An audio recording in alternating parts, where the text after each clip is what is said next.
believe, 12 turnovers the last couple games. What do you guys need to do on that particular area on the defensive end to get those numbers up?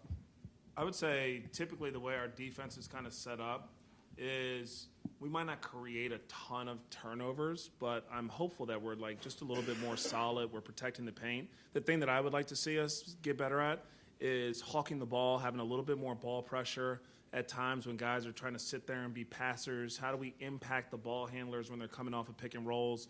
I would also just hope that with our great shift activity, we actually are getting more deflections. And so, like, you know, as you're there, you're kind of stunting at the ball. As you're fanning out, can you get more deflections? Can you be a little bit more active as you're chasing through off-ball screens or DHOs to get kind of some hands? So I would say we way more track deflections and impacting ball handlers and creating maybe a little bit of pressure on the ball instead of just trying to be like an undisciplined flying around and focused on turnovers, if that makes sense.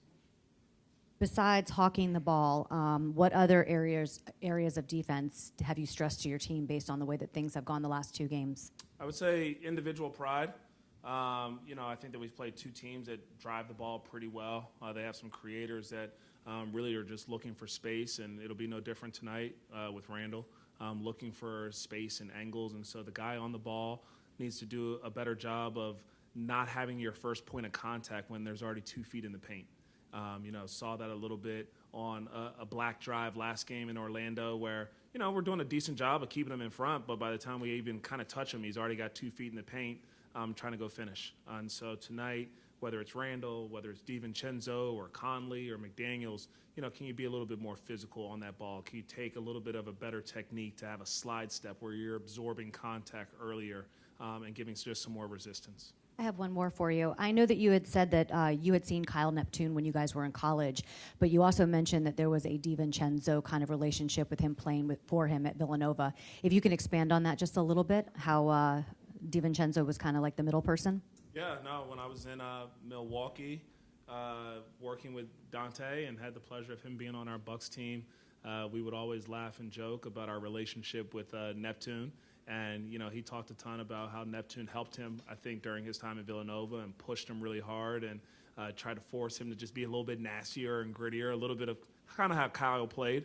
And so we would always laugh, you know, oh, Nep, you see him on the sidelines and, you know, whether we watched a game or something. So that's kind of where the relationship or the bond between Dante and I and the relationship with Neptune kind of sparked.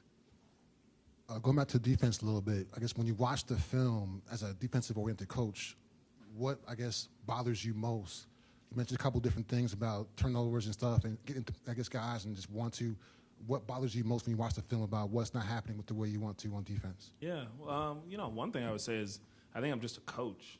I love defense, but I love offense too. And I know that it's important that we are good on both sides of the ball. I think every successful team that I've been a part of, yes, you want to like lay your hat on something or really like this is our calling card, but you got to be good on both sides. I think if we go back and study some of the teams that have the most success, they're probably, you know, in the top 10 in offense and defense.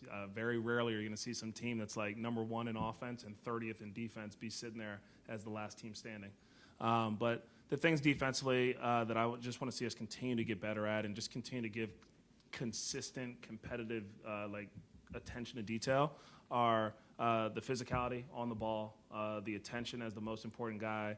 I think that no matter what you're doing, offense or defense, you have to do it as a collective group. So that's where the shift activity comes in. That's where some of the rim collisions and verticalities and who's going to take a charge and help us protect the paint.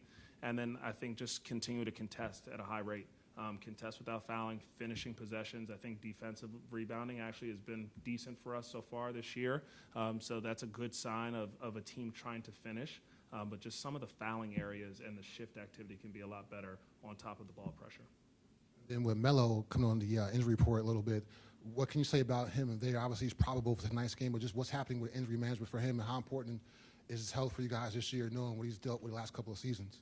Yeah, I would say health for our whole team's important. And so, you know, Pat Chase and his group do a really good job of, I think, tracking the work that our guys are doing and the intensity of the work and just trying to put together, I think, extensive plans to make sure all of them are available and healthy and ready to go for 82 games or as many games as possible. And so Melo got evaluated this morning. I'd say that like trending in a more positive direction right now. And the goal for him and for every player on this roster is to make sure we're putting them in their best position to be available for as many games as possible. On several occasions, you talked about playing in open space. What challenges do the Minnesota Timberwolves present when it seems like their big wings can kind of close that space down quicker than other teams? Yeah, great point. They have great length and athleticism, and usually their activity is like pretty good. I would say their physicality is one thing that we got to be ready for tonight. Playing these guys last year, you felt like their on-ball pressure took us out of our ability to have like a good rhythm and a good flow. So tonight, as we're screening, especially a guy like McDaniels, you got to be able to really stick a screen, make it tough for him to get through screens. And then again, like the more stops we can get, the faster I think we can play. The ball movement, the quicker decisions. Anytime you hold the ball, you allow them to kind of catch up to you and then really climb into your airspace and pressure passers and stuff. So as much ball movement and pace that we can have in and out of cuts, I think are going to be really good.